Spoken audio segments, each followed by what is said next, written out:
Selamat pagi Ibu Bapak dan Saudara, berjumpa lagi dalam program Morning Call GPIB. Bersama saya Pendeta Stella Patiplohi, Pendeta Pelayanan Umum GPIB yang baru menyelesaikan studi S3 di UKDW Yogyakarta. Pagi ini mengawali kegiatan dan aktivitas kita akan bersama-sama membaca dan merenungkan firman Tuhan dalam kitab Zefanya pasal 2 ayat 8 sampai ayat 9. Sebelumnya mari kita berdoa. Bapa di sorga, mengawali kegiatan kami di pagi hari ini, kami mau mendasarkannya dengan kebenaran firman Tuhan yang akan menuntun kami di sepanjang hari ini. Biarkanlah kami diberikan roh pengertian untuk mengerti firman-Mu dan diberikan kemampuan untuk melakukannya dalam hidup kami setiap hari. Bersabdalah dengan penuh sukacita, dengan penuh ungkapan syukur kami menyambut firman-Mu. Demi Yesus firman yang hidup, kami berdoa. Amin. Zefanya pasal 2 ayat 8 sampai 9, demikian firman Tuhan. Aku telah mendengar pencelaan dari pihak Moab dan kata-kata nista dari pihak Bani Amon, bagaimana mereka mencela umatku dan membesarkan dirinya terhadap daerah umatku itu.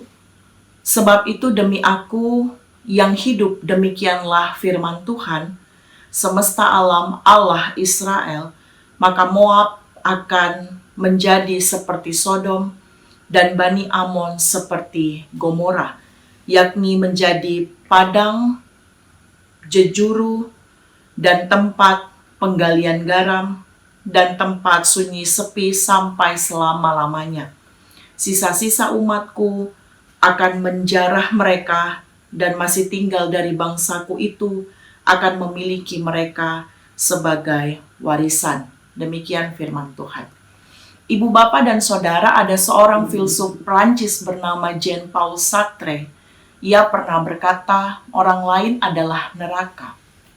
Ungkapan tersebut sebenarnya mau menggambarkan relasi antara manusia yang dibangun seringkali atas dasar saling curiga dan kehilangan rasa percaya baik dalam individu maupun antara komunitas.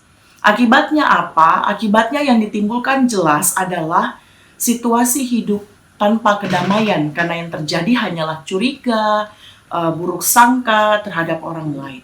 Maka relasi sosial antara individu dan antara masyarakat dipersepsikan seperti dalam neraka, saling menggigit dan saling menelan. Dampaknya masing-masing pihak saling menunggu waktu untuk saling menyerang.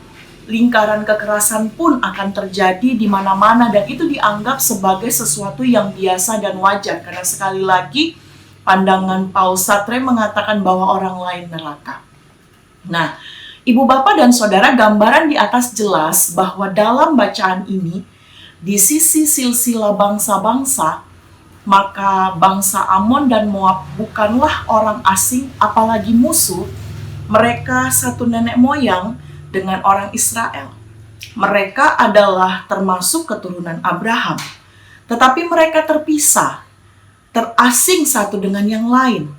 Oleh apa? Oleh kepentingan politik bangsanya, sehingga saudara atau kawan akhirnya menjadi lawan. Nah, apa yang dimaksud dengan pencelaan pada ayat 8? Kata Ibrani dipakai adalah kerpah, yang artinya dipermalukan, dihina, dicemooh, bahkan dianggap aib. Kemudian apa yang dimaksudkan dengan nista pada ayat 8? Kata nista berasal dari kata Ibrani yang artinya gidup, yang berarti dinista atau dicerca dengan tuduhan palsu. Ibu Bapak dan Saudara, kedua kata ini umumnya dipakai untuk menyerang orang lain yang berisi tuduhan tidak benar, kata-kata makian, tuduhan palsu, penuh siasat kebohongan. Dengan dua kata-kata itu dicela dan dinista, Israel mengalami karakter assassination atau pembunuhan karakter. Mereka betul-betul malu pada apa yang mereka sendiri tidak pernah pikirkan, katakan, bahkan lakukan. Rasa malu adalah perasaan mendalam tentang nilai kehormatan yang diyakini menentukan harga diri seseorang atau bahkan harga diri sebuah komunitas. Harga diri dipertahankan mati-matian agar tidak jatuh karena malu atau bahkan dipermalukan. Ayat 9 memperlihatkan kepada kita bacaan ini bahwa betapa Allah berpihak kepada umat yang adalah korban. Allah mengangkat kehormatan dan memulihkan dari rasa malunya.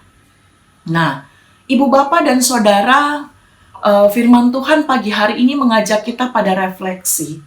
Hidup damai sangat ditentukan oleh sejauh mana kita bersikap terhadap orang lain.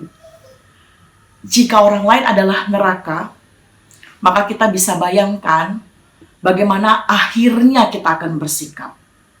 Penuh kecurigaan, orang lain selalu dianggap musuh, orang lain selalu salah, dan itu akan diwujudkan dalam tindakan kekerasan yang sengaja atau tidak sengaja, sadar atau tidak sadar akan dan bisa kita lakukan. Bacaan ini juga mau mengajarkan kita memiliki posisi yang jelas, bukan malah senang di atas penderitaan orang lain. Sebaliknya kita mau berpihak seperti Allah, yaitu membela korban. Membela korban sama dengan mengangkat kembali hak-hak orang yang sudah dicela dan dinista oleh siapa saja yang merancangkan kejahatan. Berbeda dari sikap orang lain adalah neraka, maka kita memilih untuk berkata orang lain adalah Tuhan. Atau pada orang lain aku melihat Tuhan. Atau pada wajah orang lain kita melihat Tuhan. Respon kita ketika kita merespon pada orang lain aku melihat Tuhan adalah kita bertanggung jawab atas hidup orang lain. Melalui apa? Melalui jalan damai dan penuh kasih sayang kepada siapa saja. Jangan mencela dan menghina orang lain, karena semua orang adalah umat Allah dan milik Allah. Amin. Kita berdoa. Kami belajar tentang firman Tuhan agar bagaimana kami mau melihat wajah sesama kami adalah penampakan wajah Allah. Sehingga kami mau belajar untuk bertanggung jawab atas hidup orang lain. Kami mau berbela rasa atas hidup orang lain, bahkan kami mau belajar seperti Allah yang berpihak pada korban. Kiranya Roh Kudus-Mu menolong dan memampukan kami untuk melakukan kebenaran firman Tuhan dalam hidup kami setiap hari. Kami menyerahkan seluruh kehidupan kami di hari ini, di pagi ini, dalam menjalankan tugas, aktivitas, pekerjaan kami ke dalam tangan pimpinan Tuhan. Beri kami sehat dan kuat, berikan kami semangat untuk menjalani hari yang baru, dan berikan kami sukacita dan selalu berpengharapan pada Tuhan. Berkati segenap kami yang mengikuti renungan ini. Tuhan berikan kami kesehatan, berkati hidup kami secara pribadi dan juga keluarga, jemaat Tuhan di mana saja Tuhan yang menyertai. Biarlah hidup kami terus dalam peliharaan cinta dan sayang Tuhan. Dan biarlah hidup kami terus Tuhan pakai untuk menjadi berkat di mana saja Tuhan hadirkan kami. Terima kasih ya Bapa. Pergumulan apapun yang sedang dialami setiap orang, kesulitan apapun yang sedang dialami saat ini, Tuhan menolong dan menguatkan mereka. Dan Tuhan pakai kami juga untuk menjadi penolong yang baik bagi yang lain.